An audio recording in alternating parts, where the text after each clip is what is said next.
Segundo João, capítulo de número 14. Eu quero ler 4 versos apenas, do verso 1 até o verso 4. Evangelho segundo João, capítulo 14. Diz assim o texto: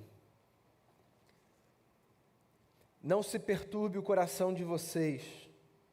Creiam em Deus, creiam também em mim. Na casa de meu pai há muitos aposentos. Se não fosse assim, eu lhes teria dito: vou preparar-lhes lugar.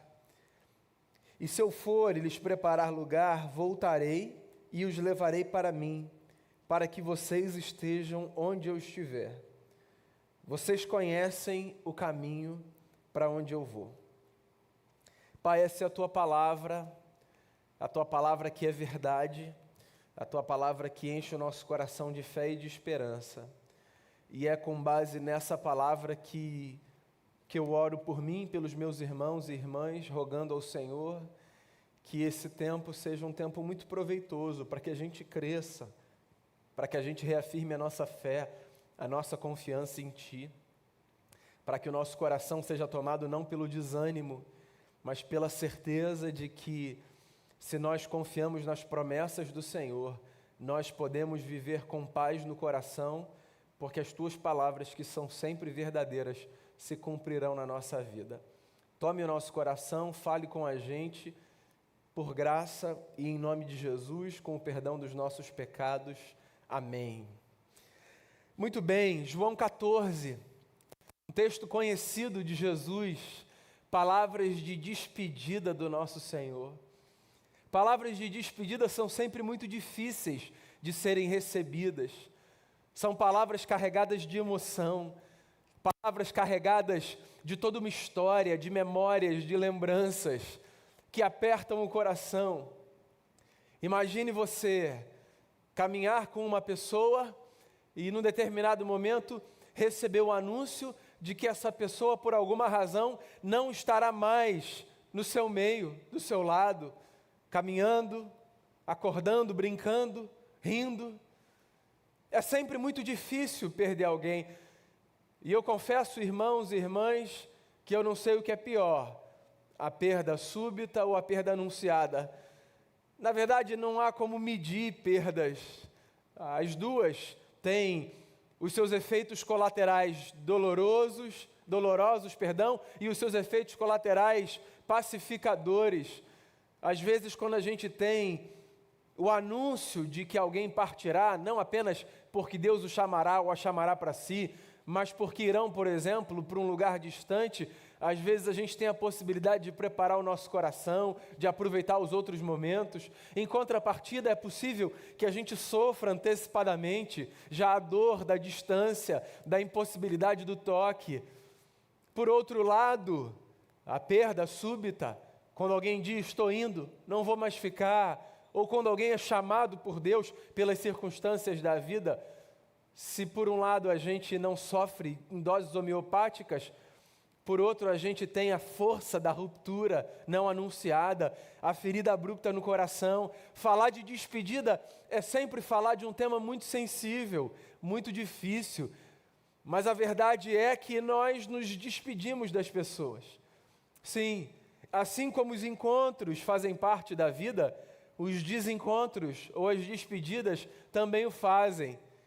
E aqui está Jesus, depois de 3 anos caminhando com os seus discípulos, com amigos e amigas, tendo que se despedir deles e delas. Quando a gente tem a possibilidade de apresentar um discurso de despedida, sim, quando a despedida é anunciada, quando a gente sabe que a gente vai partir, a gente tem a chance de elaborar uma fala que carrega tudo aquilo que a gente deseja expressar, a emoção, o sentimento, aquilo que a gente deseja imprimir, para que depois as pessoas pensem: nossa última conversa foi reticências. Aqui está Jesus, ciente de que partirá, reunindo os seus amigos e dizendo a eles: não se perturbe o coração de vocês, creiam em Deus, creiam também em mim.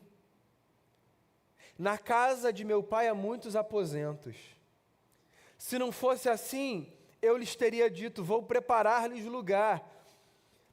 E se eu for e lhes preparar lugar, voltarei e os levarei para mim, para que vocês estejam onde eu estiver. Vocês conhecem o caminho para onde eu vou. Essas palavras de Jesus são curiosas porque elas reúnem alguns elementos que, em tese, não faziam parte do mesmo discurso. Deixa eu explicar aqui a minha fala. O começo do discurso de despedida de Jesus é até um discurso muito comum. Afinal de contas, quando a gente sabe que alguém vai partir, se tem uma coisa que acontece com o nosso coração, é a experiência da perturbação. Pois é, quando alguém que a gente quer que permaneça do lado diz que vai, é inevitável. O nosso coração é perturbado. Sim, se antes havia tranquilidade, se antes havia bonança, agora há angústia, tormenta, instabilidade.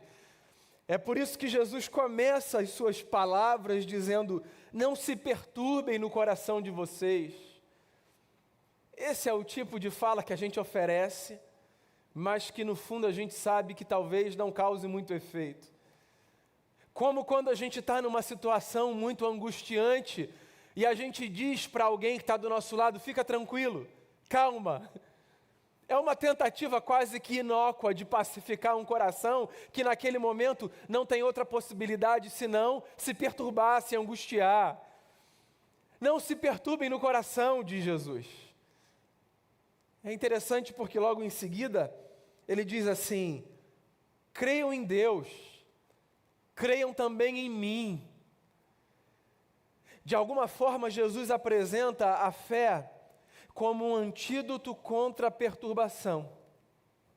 Não que a fé nos blinde das oscilações do coração e da alma, mas que de alguma forma a confiança funciona como uma experiência que possibilita que a gente respire fundo, no meio da tormenta da vida, no meio das angústias, no meio das dores, das incertezas. Quando a gente resgata lá no fundo do peito a fé que nos foi dada como uma dádiva dos céus, de alguma forma a gente consegue respirar. Sim, lembre-se das palavras de Jesus.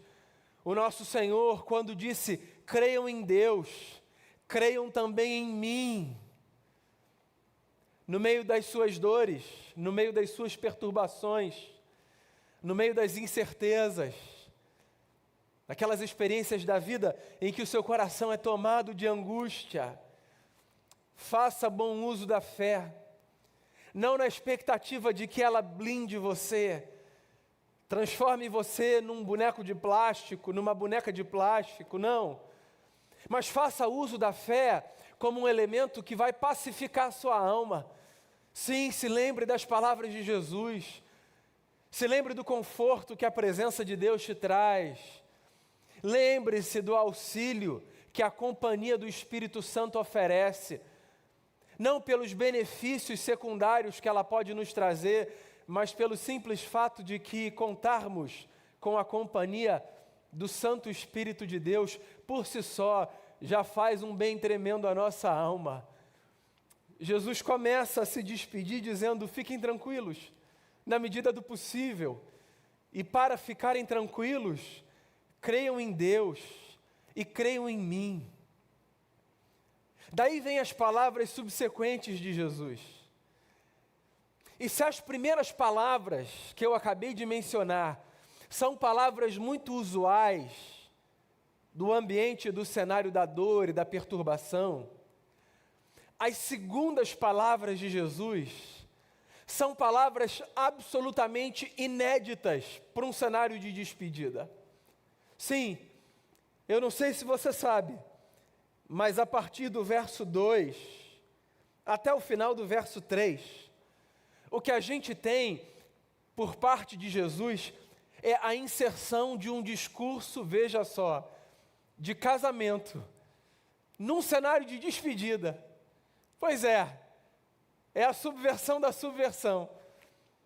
O que Jesus está fazendo é pegar uma fala que um jovem apresentava a uma donzela, quando na iminência do noivado, ou do que era equivalente ao que a gente chama de noivado, numa cerimônia pública, um jovem na porta da casa de uma donzela dizia a ela, na frente dos seus pais e dos seus amigos: vou preparar um lugar e volto para buscar você. Pois é, deixa eu contar para você como é que as coisas funcionavam numa espécie de noivado nos dias de Jesus. Quando um jovem ia se desposar de uma moça no cenário de Jesus, ele, junto com os seus amigos, saía da casa do seu pai e ia num cortejo até a casa dessa moça, que estava lá com o seu pai, com a sua família. Quando ele chegava a essa casa, numa espécie de festa, ele anunciava o compromisso que assumia com ela, dizendo a ela, ao seu pai, na presença de todos os seus amigos: eu volto para a casa do meu pai e eu vou preparar um lugar para você, para a gente. Quando este lugar estiver pronto, eu volto para buscar você. E aí o casamento acontecia, depois desse puxadinho ser formado na casa do pai do noivo. Era como uma nova família começava a sua vida, com um aposento construído na casa do pai do noivo. A garantia que esse noivo dava ao pai da noiva de que ele não tomaria a sua filha para viver uma aventura, de que o compromisso era sério, de que ele estava empenhando não apenas a sua palavra, mas os seus esforços, o seu tempo, o seu trabalho, a sua energia. Ele ia até lá, dava um recado para ela, assumia um compromisso e dizia: fique tranquila, eu vou, preparo, volto, busco você e a gente vive a nossa vida, a vida da intimidade de um casal que se propõe ao mundo para construir uma nova jornada. Pois é exatamente evocando esse cenário, o cenário da ambiência do casamento, que Jesus se despede dos seus discípulos. Ele pega uma fala absolutamente incomum para a despedida e diz a eles: o que vai acontecer é isso. Como se nós fôssemos nos casar. Eu vou, mas eu volto. Eu vou preparar lugar e eu volto para buscar vocês. Por mais que a ambiência do cenário do casamento e de todos esses trâmites fosse muito comum ao povo daquela época e daquele lugar, o discurso de Jesus foi tão sem sentido para aquela gente, que no desenrolar da conversa, os discípulos perguntam: mestre, para onde o senhor vai? Porque no verso 4 ele diz: vocês conhecem o caminho, vocês sabem para onde eu vou.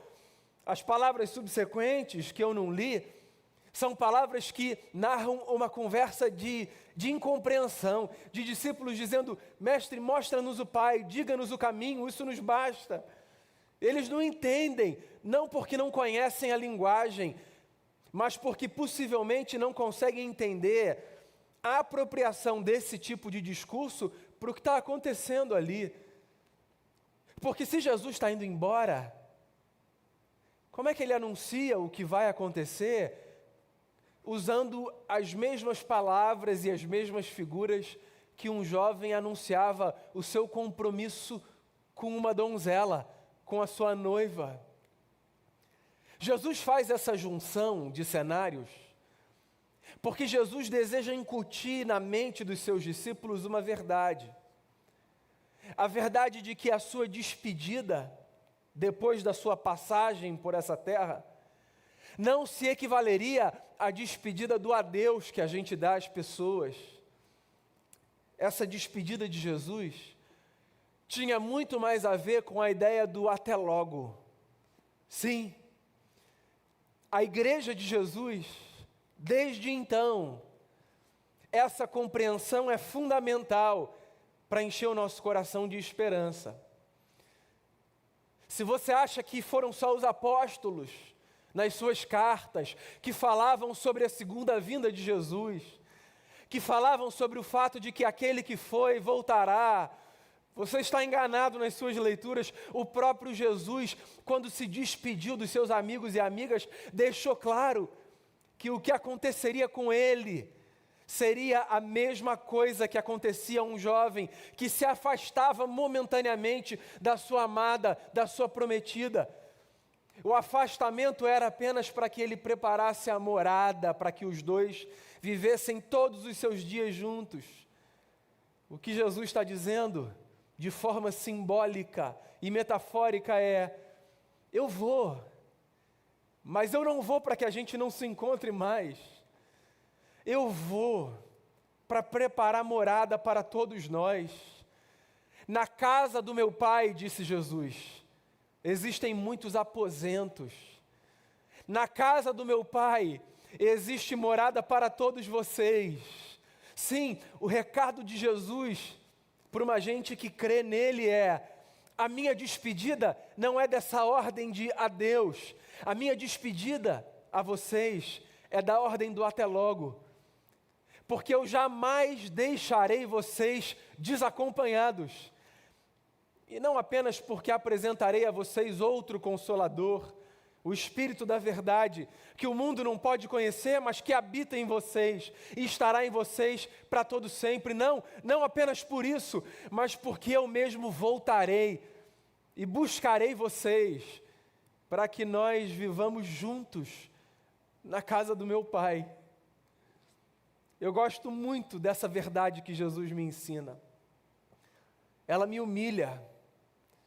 Ela me tira desse lugar de achar que a minha experiência de fé tem espaço apenas para as coisas racionais que a minha mente é capaz de compreender.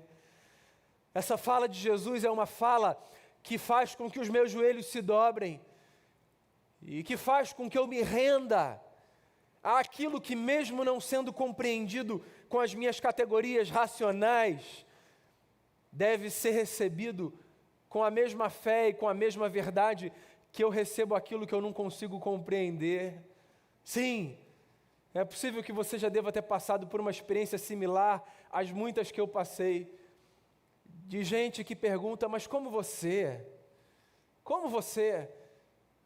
século 21, acredita que Jesus vai voltar? Um homem que já veio, que já pisou no chão dessa terra, como que você acredita que ele vai voltar? Ora, amigo e amiga, é matéria de fé. Não é que eu tenha condição de dar a você explicações racionais e lógicas, é que é matéria de fé. Eu confio nas palavras do Cristo, não apenas na sua força metafórica, mas na certeza que ele ofereceu aos seus discípulos, de que o coração deles podia permanecer em paz, porque ele voltaria. Sim, a doutrina da segunda vinda de Jesus, a parousia, a doutrina do retorno glorioso do Senhor, essa verdade permeada de mística, de incapacidade de explicação lógica, é uma verdade que aquece o meu coração. E saiba você, eu preciso dela para viver. Sabe por quê? Porque quando o meu coração é aquecido pela esperança de que Jesus, o meu Senhor, voltará, a minha vida nessa terra ganha muito mais expectativa. Sim, eu creio na segunda vinda de Jesus, eu creio nas palavras do Cristo que disse: eu vou preparar lugar e eu volto para buscar vocês. Vocês que são minha noiva. Não foi sem motivo que os apóstolos compararam a relação de Jesus com a igreja com a relação de um noivo com a sua noiva. Jesus se apropria exatamente desse tipo de linguagem. E você sabe, crer que Jesus voltará enche a minha vida de expectativa, porque no meio das dores e dos dissabores desse mundo, quando eu estou muito para baixo, quando eu olho ao meu redor e eu não encontro mais força para caminhar, porque as circunstâncias se apresentam duras, cruéis, vis, eu me lembro das palavras de Jesus: Ele voltará. e eu consigo respirar. E se eu não consigo orar por falta de força, às vezes por falta de fé, para dizer, Senhor, mude isso tudo, pelo menos lá no fundo, eu consigo encontrar forças para dizer, Senhor, volta logo. Não para acabar com isso tudo, mas porque eu sei que a volta de Cristo inaugurará um novo tempo para a humanidade. Sim, a volta de Cristo, disse João, amigo do Senhor no seu Apocalipse, inaugurará um tempo de uma experiência de vida indolor, de uma experiência de vida sem lágrimas, que representem angústia, tristeza, de uma experiência de vida sem pecado, sem sofrimento. Eu vivo esperando o meu Cristo voltar. Eu aguardo com expectativa o dia do retorno do Senhor. Não porque as lógicas desse mundo me ensinaram a crer nisso, mas porque, meus amigos e amigas, do lugar de onde eu vejo a história, existe um espaço significativo para aquilo que eu não consigo compreender, mas que o meu coração insiste em crer. Sim, não como quem crê numa mágica, mas como quem crê que, como disse Shakespeare, existe muito mais entre o céu e a terra do que supõe a nossa vã filosofia. Sim, existe muito mais. E eu acredito profundamente nas palavras do Cristo. E as palavras do Cristo, eu volto para vocês, enchem o meu coração de expectativa nessa vida. Sim, creia que Jesus voltará e você perceberá que essa fé mística, essa fé que não se explica, dará a você a possibilidade de viver com mais expectativa. O nosso Senhor, que um dia pisou o chão dessa história, voltará. Apresento a você uma segunda razão para crer na volta do Senhor. Eu creio que Jesus voltará, não apenas porque crer que Jesus voltará me possibilita viver com expectativa. Eu creio que Jesus voltará porque, além disso, crer que Jesus voltará me ensina a crer com expectativas contra as lógicas operantes desse mundo. Sim, falei um pouco sobre isso ainda agora, mas queria repetir.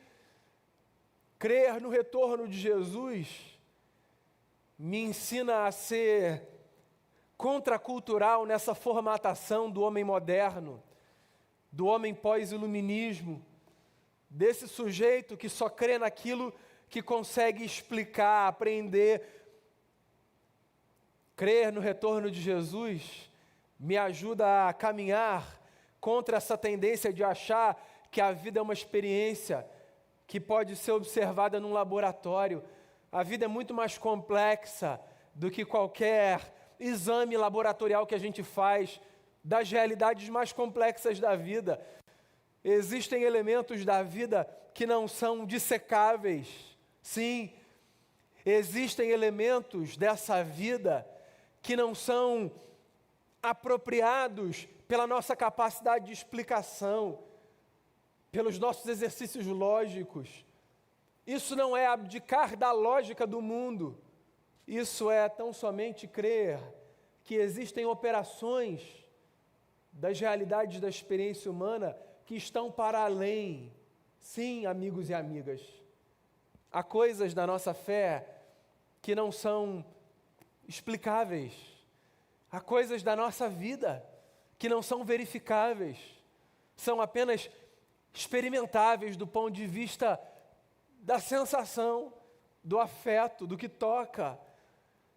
Se é um perigo reduzirmos a nossa vida apenas àquilo que nós sentimos, saiba de uma coisa, é um perigo também reduzirmos a nossa vida apenas àquilo que explicamos.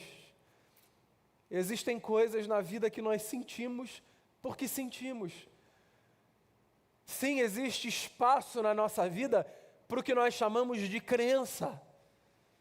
Por que você crê? Ora, porque eu creio. Porque existe espaço para crença. Existe espaço para crença. E é bom, irmãos e irmãs, que nós tiremos as sandálias dos pés para observarmos na vida aquilo que é do campo da crença. Não no sentido pejorativo da expressão crença, mas no que de mais bonito pode haver por detrás dessa conceituação. A vida é muito mais complexa do que aquilo que a gente pode explicar. Eu já fui mais radical nos julgamentos que fazia acerca dos relatos que ouvia, de gente que quando narrava experiências que não eram sustentadas por aquilo que se verifica racionalmente. Eu já fui mais radical ao julgar, talvez não nas palavras, mas dentro de mim, o compartilhamento de experiências de vida que eu não conseguia discernir, porque eu não conseguia explicar. Do alto de uma pedância e de uma arrogância, julgava que porque eu não conseguia explicar, aquilo era impossível de ser verdade.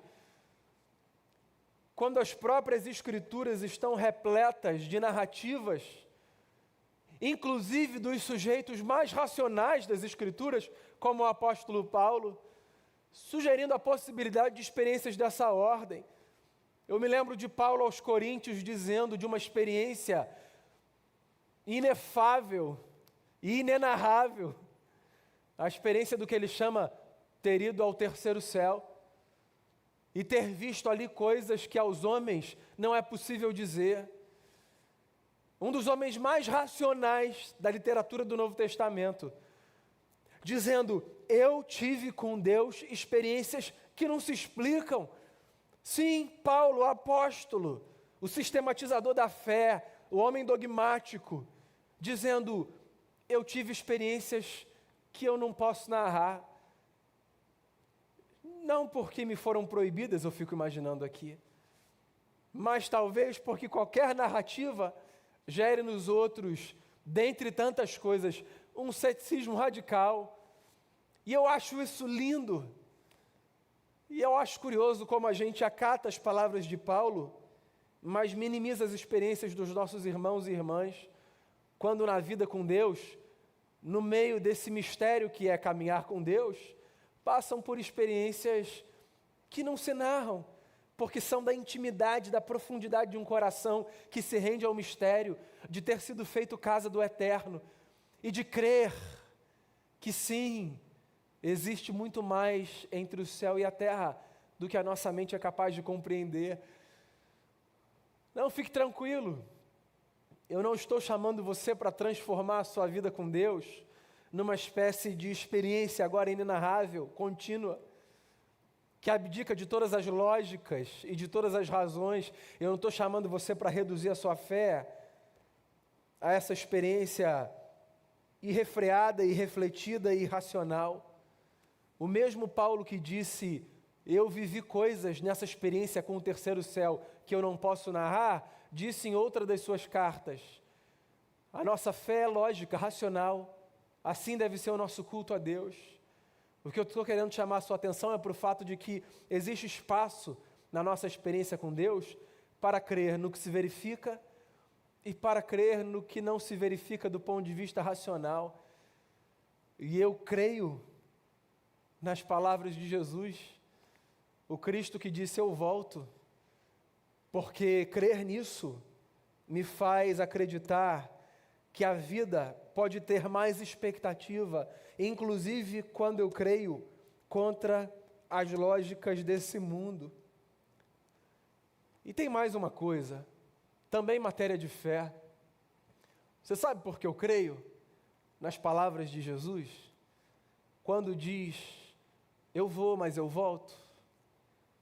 Porque a minha vida ganha outra dimensão todas as vezes que nas grandes ou nas pequenas experiências do dia a dia eu deposito a minha fé nas palavras daquele que há 2000 anos disse coisas tão maravilhosas e que 2000 anos depois continua tendo a beleza de ver todas as suas palavras sendo verificadas nas nossas experiências.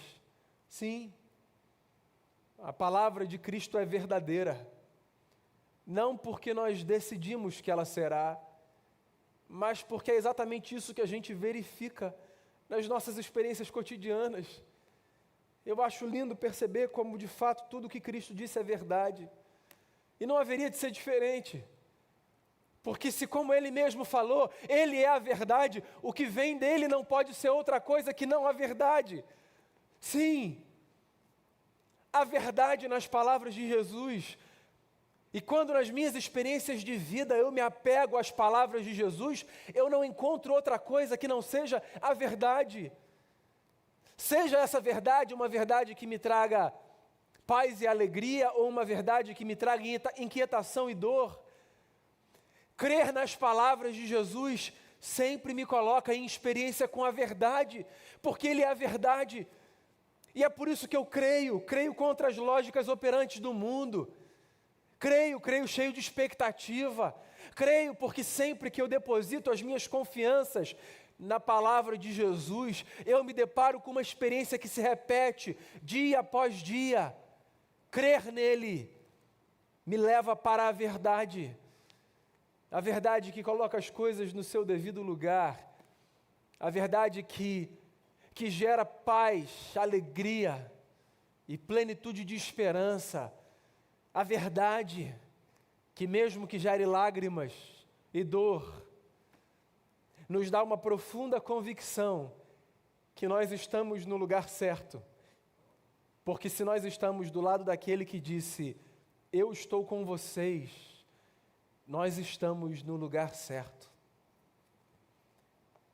Não se perturbe no seu coração. Creia em Deus. Creia em Jesus. Não se inquiete, se é que isso é possível.